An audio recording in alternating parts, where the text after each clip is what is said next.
আসসালামু আলাইকুম। আপনারা শুনছেন সর্বশেষ বাংলা খবর। শুরুতে শিরোনাম পড়ে বিস্তারিত। বিএনপির নতুন কর্মসূচি ঘোষণা। কি দোষ ছিল তারেক রহমানের, তার কোমর ভেঙে দিতে হল? নাহিদকে বাংলাদেশের নেতা বললেন হাসনাত। ধর্ষণের পর হত্যা, ৬ বছর পর একজনের মৃত্যুদণ্ড। রাষ্ট্রপতি চুপ্পুকে অপসারণ ও গ্রেফতার করতে হবে সংসদে, নাহিদ। এতক্ষণ শুনছেন সংবাদ শিরোনাম, এখন বিস্তারিত। তবে তার আগে অনুরোধ থাকবে, ভিডিওটিতে একটি লাইক দিন এবং ভিডিও সম্পর্কে আপনাদের গুরুত্বপূর্ণ মতামত কমেন্ট করে জানিয়ে দিন। বিএনপির নতুন কর্মসূচি ঘোষণা।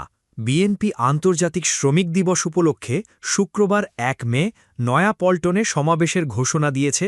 বৃহস্পতিবার ৩০ এপ্রিল দলের কেন্দ্র কার্যালয়ে আয়োজিত সংবাদ সম্মেলনে এই কর্মসূচির ঘোষণা দেন বিএনপির স্থায়ী কমিটির সদস্য নজরুল ইসলাম খান। তিনি জানান, শ্রমিক দলের উদ্যোগে আয়োজিত এ সমাবেশে প্রধান অতিথি হিসেবে বক্তব্য রাখবেন বিএনপির চেয়ারম্যান ও প্রধানমন্ত্রী তারেক রহমান। বিএনপি এ সমাবেশে কয়েক লাখ মানুষের সমাগম হবে বলে প্রত্যাশা করছে। এ লক্ষ্যে দলের পক্ষ থেকে প্রয়োজনীয় প্রস্তুতি নেওয়া হয়েছে বলে জানান স্থায়ী কমিটির এই নেতা। নজরুল ইসলাম খান বলেন, গণতান্ত্রিক পরিবেশে নির্বাচিত সরকারের সময় এবার মে দিবস পালিত হচ্ছে। শ্রমজীবী মানুষ এ সমাবেশ থেকে নতুন প্রতিশ্রুতি পাবে। সংসদে আমান। কী দোষ ছিল তারেক রহমানের, তার কোমর ভেঙে দিতে হল? ঢাকা ২ আসনের সংসদ সদস্য আমানউল্লাহ আমান প্রশ্ন তুলে বলেছেন, কী দোষ ছিল তারেক রহমানের যে তার কোমর ভেঙে দিতে হল? কী দোষ ছিল যে চোখ বেঁধে তাকে টাঙিয়ে উপর থেকে ফেলে দেওয়া হল? বৃহস্পতিবার ৩০ এপ্রিল জাতীয় সংসদের অধিবেশনে বক্তব্য দিতে গিয়ে তিনি এসব কথা বলেন। তারেক রহমানের রাজনৈতিক ভূমিকা তুলে ধরে আমানউল্লাহ আমান বলেন, ১৯৯০ সালের আন্দোলনের সময় সর্বদলের ছাত্র ঐক্য মিছিল ও সভা সমাবেশ করছিল। তখন দেশনেত্রী বেগম খালেদা জিয়া গৃহবন্দী ছিলেন। সেই সময় আন্দোলনের দিক নির্দেশনা নিয়ে চিরকুট ঢাকা বিশ্ববিদ্যালয়ে পৌঁছে দেওয়া হতো এবং আমাদের হাতে তুলে দেওয়া হতো, যাতে আমরা সেই অনুযায়ী আন্দোলন সংগ্রাম পরিচালনা করতে পারি। তিনি আরও বলেন, আজকের প্রধানমন্ত্রী শুধু বর্তমানের নেতা নন, ১৯৯০ সালের স্বৈরাচার বিরোধী আন্দোলনেও তার গুরুত্বপূর্ণ ভূমিকা ছিল, যদিও অনেকেই এ বাস্তবতা জানেন না। ১১ পরবর্তী পরিস্থিতির কথা উল্লেখ করে তিনি বলেন, পরবর্তীতে আমরা আক্রোশ ও আক্রমণের শিকার হই। ১১-এর সময় আমাদের গ্রেফতার করা হয়, আমরা জেলে যাই। আমাদের কক্ষের ২-৩টি রুম পরেই আজকের প্রধানমন্ত্রী অবস্থান করছিলেন। পরে তাকে রিমান্ডে নেওয়া হয়। সুস্থ অবস্থায় গেলেও ফেরার সময় তাকে স্ট্রেচারে করে নিয়ে আসা হয়। তিনি আবারও প্রশ্ন তুলে বলেন, কী দোষ ছিল তারেক রহমানের যে তার কোমর ভেঙে দেওয়া হল? কী দোষ ছিল যে চোখ বেঁধে তাকে টাঙিয়ে উপর থেকে ফেলে দেওয়া হল?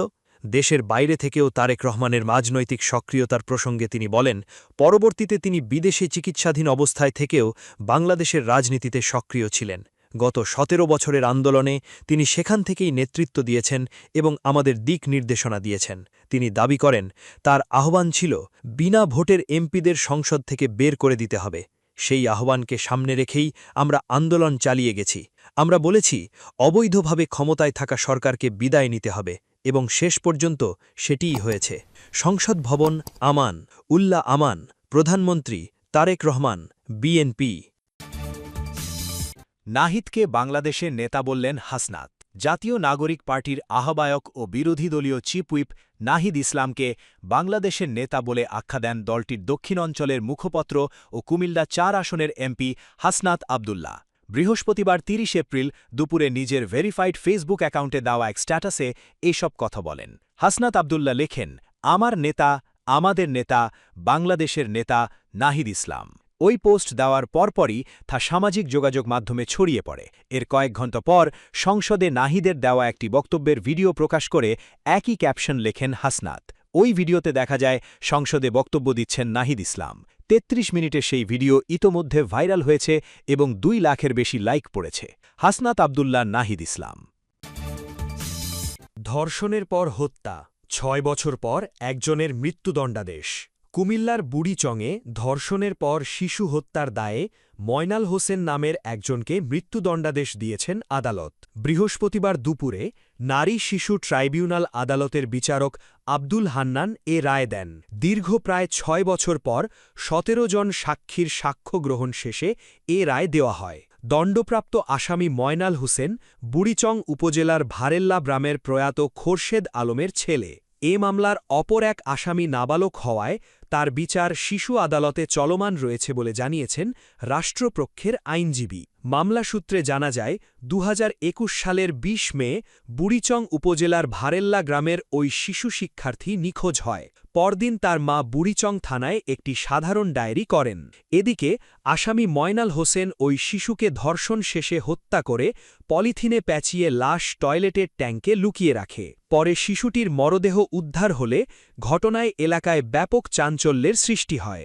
বাদীপক্ষের আইনজীবী বদিউল আলম সুজন জানান, এ ঘটনায় শিশুটির মা বাদী হয়ে বুড়িচং থানায় একটি হত্যা মামলা দায়ের করেন।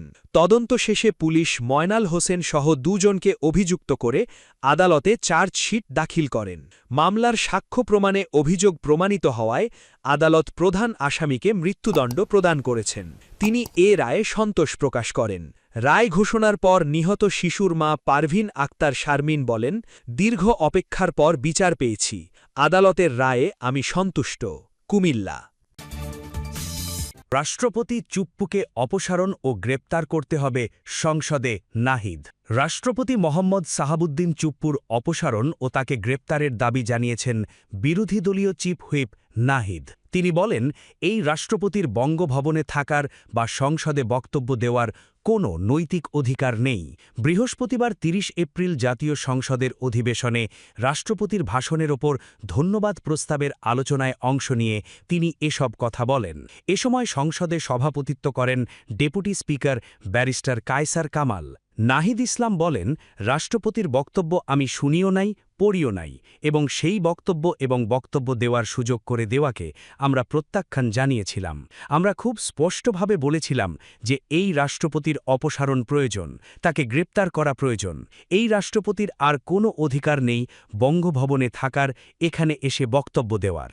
জাতীয় নাগরিক পার্টির আহ্বায়ক নাহিদ বলেন, প্রেসিডেন্ট সাহাবুদ্দিন চুপ্পু তার কিছু কুকীর্তির কথা হাউজের সামনে তুলে ধরছি। তিনি দুদকের কমিশনার ছিলেন। তাকে দুদকের কমিশনার করা হয়েছিল ৩টি অ্যাসাইনমেন্ট দিয়ে। ১ নম্বর, খালেদা জিয়া এবং তারেক রহমানের বিরুদ্ধে দুর্নীতির অভিযোগের শাস্তি নিশ্চিত করা। ২ নম্বর, পদ্মা সেতুর দুর্নীতির অভিযোগ থেকে আওয়ামী লীগকে দায় মুক্তি দেওয়া। ৩ নম্বর, ফখরুদ্দিন মঈনুদ্দিন সরকারের সময় শেখ হাসিনা সহ আওয়ামী লীগ নেতাদের বিরুদ্ধে হওয়া দুর্নীতির মামলাগুলোকে বাতিল করে দেওয়া। এমন একজন ব্যক্তিকে বিএনপি সরকার রাষ্ট্রপতি হিসেবে এখনও মেনে নিচ্ছে। তিনি আরও বলেন, ২০০৯ সালে শেখ হাসিনার ক্যাঙ্গারু কোর্টের নির্দেশে এই সাহাবুদ্দিন চুপ্পুর নেতৃত্বে ৩ সদস্যের judicial inquiry on minority torture in ২০০১ করেছিল শেখ হাসিনার ক্যাঙ্গারু কোর্ট।